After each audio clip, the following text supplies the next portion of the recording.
Yeah, watch Okay, this too. that's my cue. I think we're live on YouTube, and oh, that's why it didn't work. All right, well, my apologies, Ethan. Had to make you host in order for us to push it live on YouTube.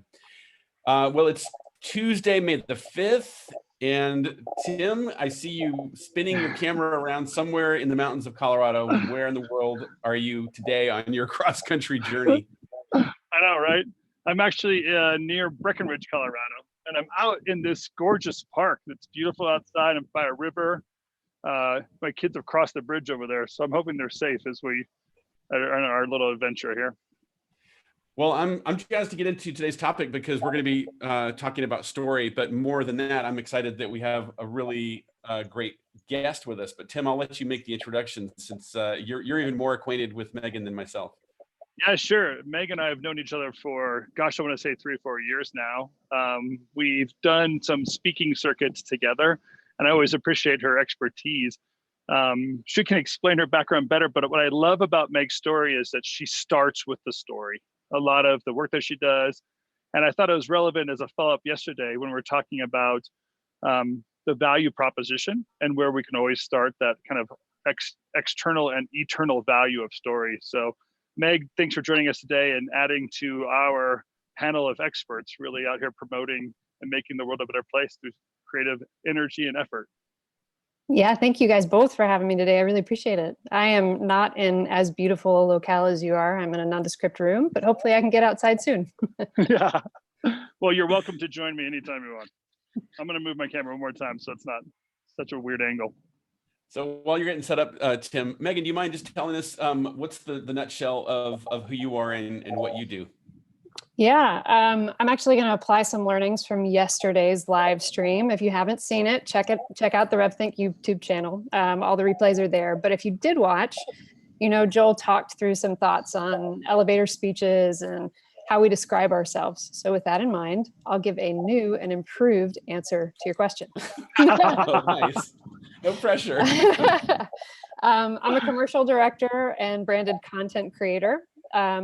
But my clients would tell you that I am a forensic storyteller who dives in deep to understanding the real emotional and personal needs behind client asks, leverages that emotion through story, and then reverse engineers content that's not only authentic, but strategic and impactful for their audience. So when Tim was referencing earlier that kind of investigation process that I really like to go through, I think that reverse engineering is really critical to being able to tell stories that matter and that are really relevant to audiences that brands are trying to connect with. So with that in mind, how'd I do, Joel? Wow. I mean, I'm already like, wait, what? Forensics and reverse engineering? Like, you've made me curious. So you get an A+ for making me curious. Good. Keywords for digging into more. So do you currently work as an independent director? Are you on a roster? What's your sort of the way that you work? It's a little bit of a mix. So I co-own a small production company called Two Birds Films. We focus primarily in the commercial and the branded content space. So working with linear broadcasters and with agencies directly in what I would consider both kind of that traditional turnkey space for 30, 60, 90 promotional, and then also in the development space for branded content and what that means for brands, either in the linear space, the social first space, the digital space, really wherever they need to tell the stories, and honing in on making sure that they're in the right places. Beyond that, I am on some rosters non-exclusively. I know a lot of clients may not need a full production company when they're looking to execute their concept. Sometimes they just need a director and they've got the rest of it. So it's a little bit of mix and match between those two. So Meg, yesterday, our conversation, we were talking about this idea of the new environment that we're going to be walking into. And many of the people we've been having conversations with are now working, they're, like the recovery mode is kind of behind them, and they're thinking through, hey, on the other side of spending my PPP money, and I have this 8-week trajectory now, how should I position myself, or what angles should I take in order to stand out of the crowd? And one of the places we recognized or just pulled out of the many examples was the idea of, like, you're always going to tell a story, but there's possibility of new platforms or new ideas or new fields. One of my favorite stories that you tell and backgrounds that you have is actually you've been a trailblazer from way back when in branded content space. You came from Red Bull, Under Armour, and you saw some of the evolution of a new marketplace. Tell me what that was like, starting a new category and being part of something that not everyone understood and took some explaining to position yourself that way. I think contextually, it's worth understanding that I started in the very traditional linear broadcast space. So at big sports networks that were doing things the way, I mean, there was innovation there for sure, but they were following a traditional broadcast model. And moving over to Red Bull was an interesting change because they were a brand that acts as a broadcaster, and they really do understand the value in not only connecting consumers with product love, but connecting consumers with brand ethos and brand love. And the way that they do that is by being a huge content generation machine. They have the daily news content that they're putting out, and that production value and those stories are one thing. And then they really understand why deeper storytelling matters in other places as well. So documentary, multi-episodic, live broadcast, music, art, culture, all of the ancillary arenas that really pull people in and create this brand love, which is what they call it, and brand affinity. And I think, it's interesting. Red Bull is a trailblazer brand, and they have a huge risk. They're very risk forward instead of being risk averse. I think I've worked and pitched concepts with brands who are perhaps more conservative. They don't understand the power they have. They don't necessarily understand that they can be broadcast storytellers in the same way that an OTT platform could be, or a linear broadcast channel could be. So I think they limit themselves in a little bit of a way, which is challenging, because you can see the opportunity in this new landscape. You can see the power that they have with understanding that audiences aren't platform loyal anymore. They're content curious. They're going to find the content and the places independent of where it is, if it adds value to their life and it matters to them and it intrigues them and it interests them. So why not leverage that power and that skill as the universe is changing to think differently and create in different spaces? But so at the very beginning, though, there's some of a challenge of trying to explain what all of that means. So you have to think through, you're still doing the storytelling, and we'll get to that kind of idea, but there's that transition moment is one of a little bit of confusion, a lot of explaining, trying to discover some language around what you're doing, trying to express your purpose. What was one of the bigger challenges that you have that moment that you can explain as a challenge that you overcame as a success story? I think there's a client that I worked with who was willing to test a concept. They were willing to put their foot in the water in terms of being pitched an idea of producing a multi-episodic series around some content that really mattered to their audience. But once it got to the point where they had the opportunity to continue down that road, given that there are squishy metrics when it comes to understanding how branded content really impacts an audience. And I say squishy because they're not as tangible as a lot of the traditional metrics that can be applied to advertising. So you have somebody like a Patagonia that puts out fish people. They're fully funding a documentary feature-length production that's going to go out through distribution channels. But understanding the reach and the ROI on that spend could potentially be really difficult. And it's hard to say in a universe that hasn't been systemized yet, trust us, this will work. I mean, I think we know it works. We know that you increase your reach by telling stories in different places. You increase your emotional connectivity with your audience. And by default, the brand is at more forefront of the brain for the audience at that point in time once they've engaged that way. But it's often hard to convince a brand that hasn't played in that sandbox yet that it would be a win. Yeah, I'm wondering, Megan, if part of what, in a way, you're saying is you have to tap into your experience when you're having that conversation and you're trying to convince that client. You're essentially saying, hey, I can take you somewhere that you can't otherwise go, or someplace that you haven't yet been. And I'm curious, what's the role of confidence in that conversation? Because when you're dealing with squishy metrics, there's always going to be some decision maker that's saying, yeah, I don't know if I see it.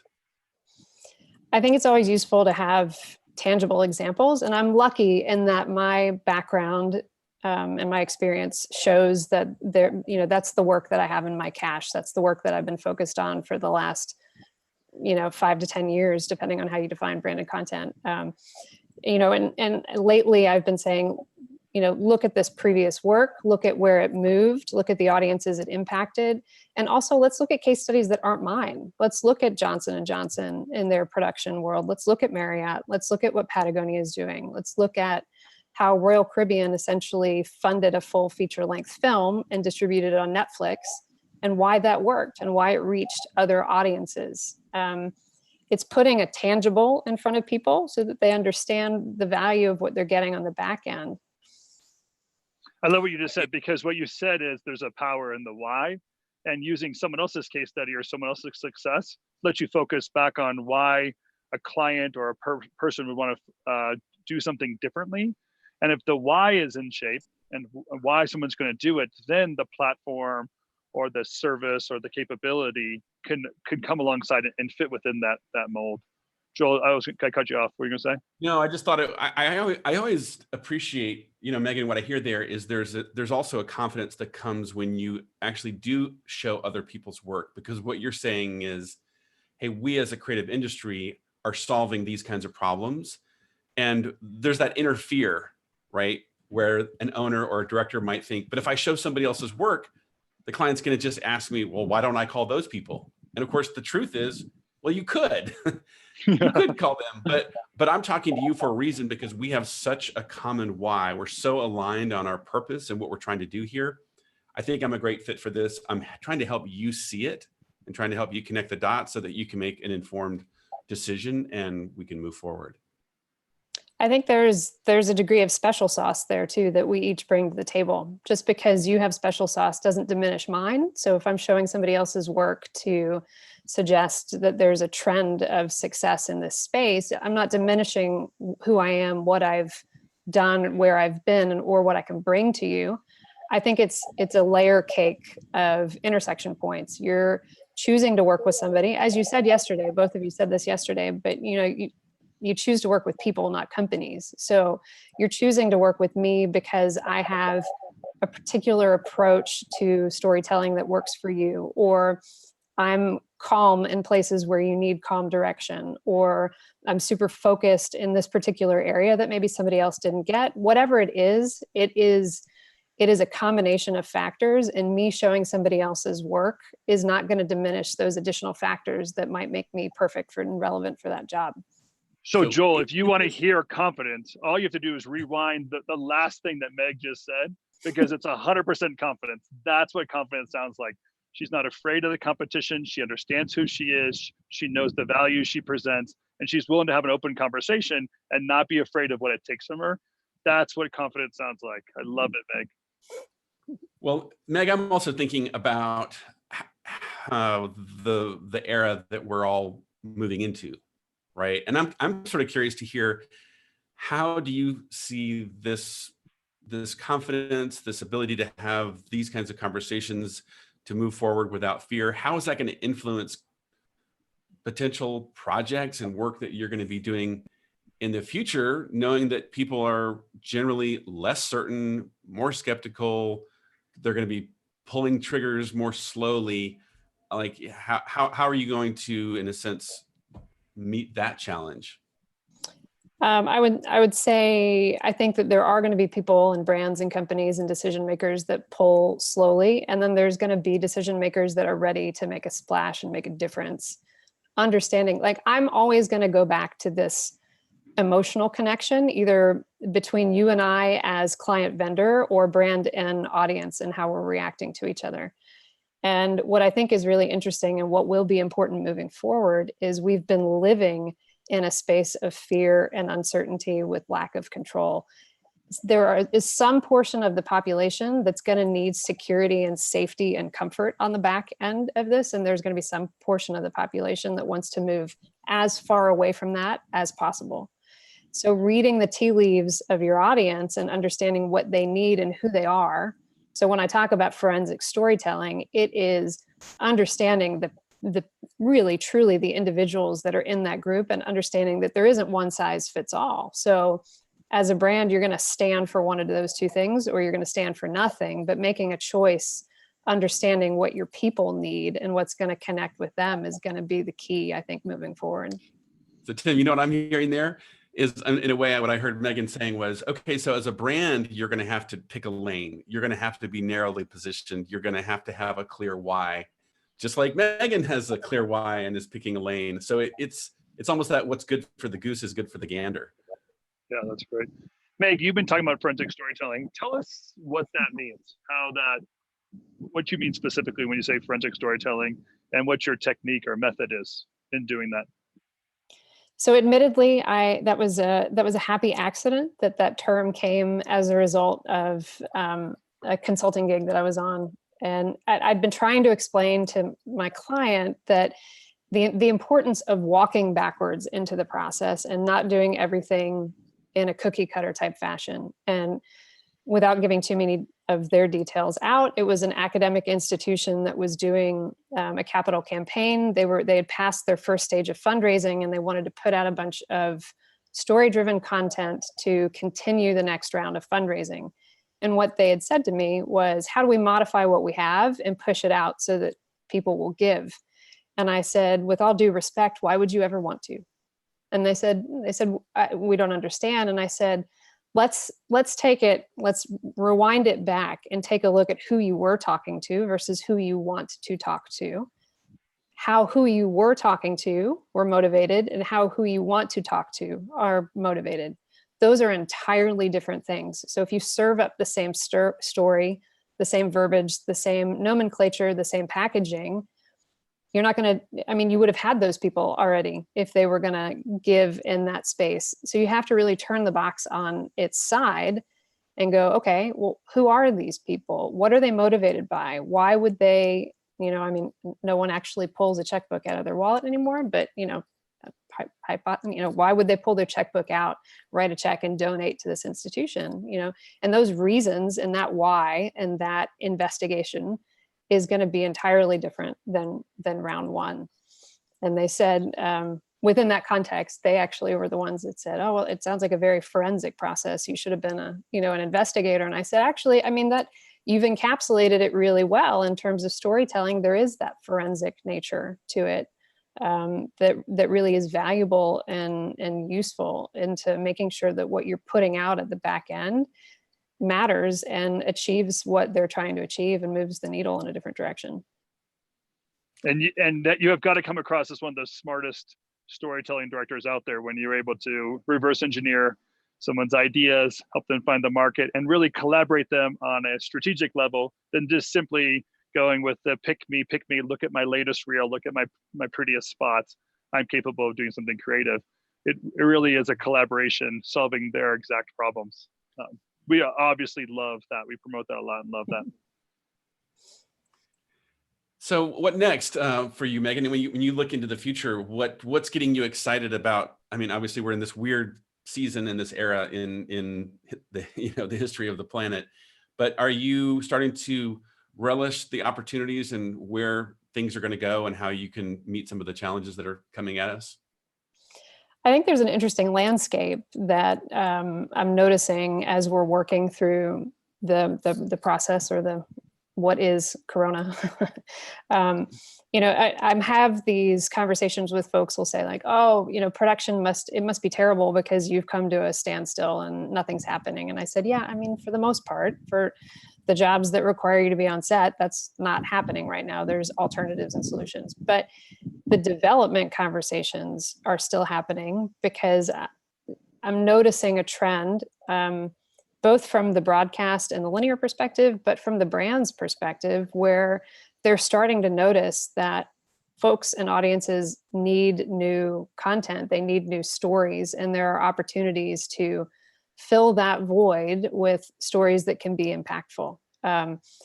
I can't remember if Tim and I talked about this a couple weeks ago. So if we did, Tim, you can fall asleep while I re-explain this. But I have a theory, not backed on data, but just backed on my own nerdity. But when you look at the stories that came out after the Great Depression, you look at the stories that came out after the most recent several wars, things that impacted us, heavily and tremendously. You're looking at content like the Andy Griffith Show or MASH or things that were almost so saccharine sweet, but they existed because people needed laughter, they needed hope, they needed a distraction from what it was that they were feeling, and they wanted to just be in a different space. And I think we're noticing that need is going to exist on the backside of this. So what do brands do for that? They start playing in a space of inspiration and hope and recovery and authenticity. And, they aren't, my guess would be that there's not going to be a huge audience for The Walking Dead on the backside of this, given how heavy that is. It's too real. Right. So I think, as we've got several shows in development right now that coincidentally prior to pandemic world, we're in that vein anyway. And I have a lot of hope that, that's brands can be smart enough to go, okay, this will really take off given what the audience needs. And this will be a good investment. Yeah, it's so interesting. We've talked a couple of times about the classic Maslow's hierarchy of needs concept, right? And when people tend to be very self-actualized, right, they're exploring all kinds of nuanced and fanciful, fun, crazy things. And then when something like a pandemic hits, it's like we all take a step down that ladder or down that pyramid, and we start focusing on things like food and shelter and clothing and so forth. So in a way, it's almost like there's a society maybe, and brands as a collective are going to be entering like you said, a season of, I don't know if it's wholesomeness or getting back in touch with the deeper, more important truths, the timeless truths, that kind of thing. Do you ever feel like it's opportunistic as a creative person to go out and capitalize on that? Or is it really like, hey, this is what the world needs right now, and I'm here to fill that need?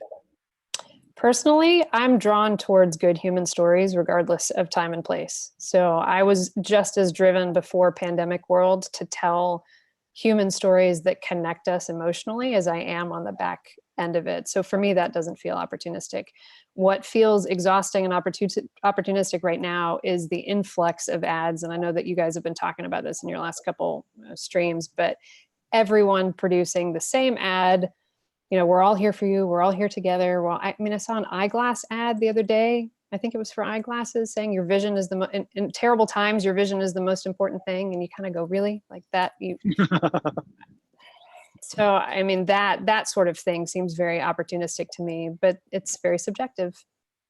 Yeah, here in Colorado, I've been listening to some local commercials, and the horrible cliche of the song and the appeal to empathy and this, it's almost sugary false.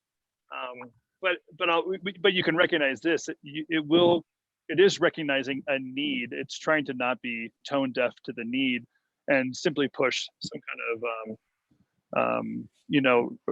of commercial aspect out there of just a great hamburger. They're just trying to appeal to some kind of community or soft edge to that.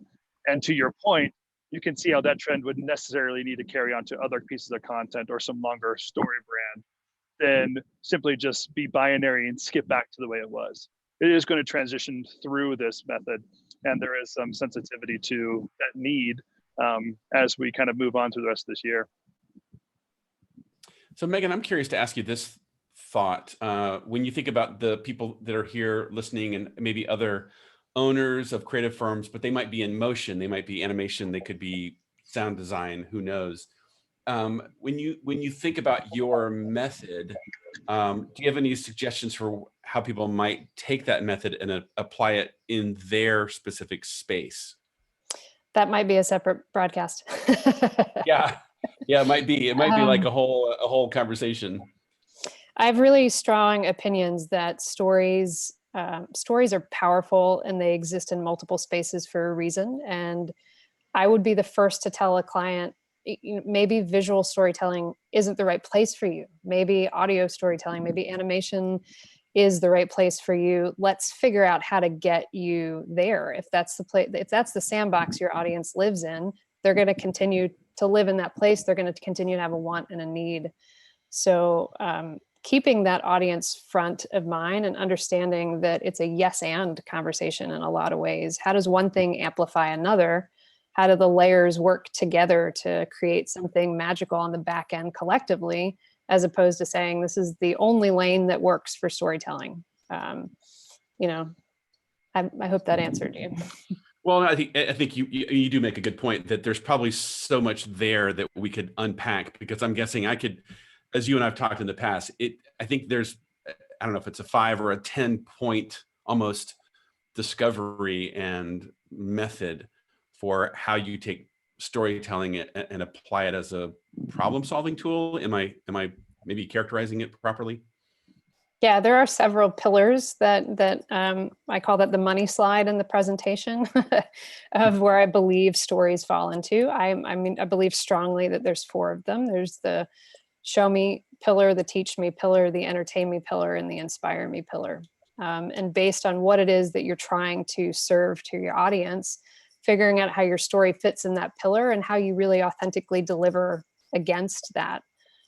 There's different needs and here's where I'll nerd out completely, but audiences have different needs at different day parts, at different cycles in their life and their experience. And there isn't a one size fits all solution, which is why when I hear brands say, oh, we're just going to invest in snackable content because people are only watching on mobile, I kind of go, yeah, but you're missing the rest of the pie. There are opportunities for engagement in these other places, either via showing you someplace you haven't been, teaching you something you don't know, inspiring you to an action, which could be philanthropic or it can be consumer based, or just simply letting them sit back and be entertained. And that happens in the visual space, the animation space, the soundscape. There are ways to leverage those pillars in every one of those spaces that really impact audiences in an engaging way. I love that the practical aspect of what you're talking about, to realize where the storytelling hits, to have some kind of critical method when you're talking to a client to recognize which of those pillars to engage them with, and to have your own category. That's really great. But before we wrap up, I'd love to just get maybe 1 or 2 practical points that we can help people with, because our overall picture is recognizing that some of the companies that are listening are going to have to go through a transition. They're going to have to recognize something new or take advantage of possible new opportunities. And kind of the universality of your message has this idea of it can still transition. The storytelling aspect and the pillars that you put in place can transition regardless of what the demands are or consumer needs are. But give me 1 more or 2 more other practical ways of helping someone listening now to work through this transition and have some foundation in place. I would say the most critical point, and where I always start in the conversation with my clients, is what's the problem you're trying to solve, which may seem like a very basic question, but I see so many briefs come through. I see so many requests come through where the requester doesn't actually know what the problem is. They know what they might want to achieve, but those are sometimes very different things. So if you roll it back and understand the problems, and brands and companies, broadcasters are all going to have a different set of problems on the back end of this pandemic for us to solve, which is an exciting opportunity. I don't think it's limiting. I think it's broadening on the back end of this. But really getting back to that point, like now we're in this space. This is what the universe looks like. How do we solve your problems together? How do we make it custom and relevant to you? Yeah, and that's just as relevant for your client as it is for each individual and their own positioning. Be able to ask the question, what are you trying to accomplish? What problem are you trying to solve? Or who am I in this marketplace that makes that relevant for everyone listening?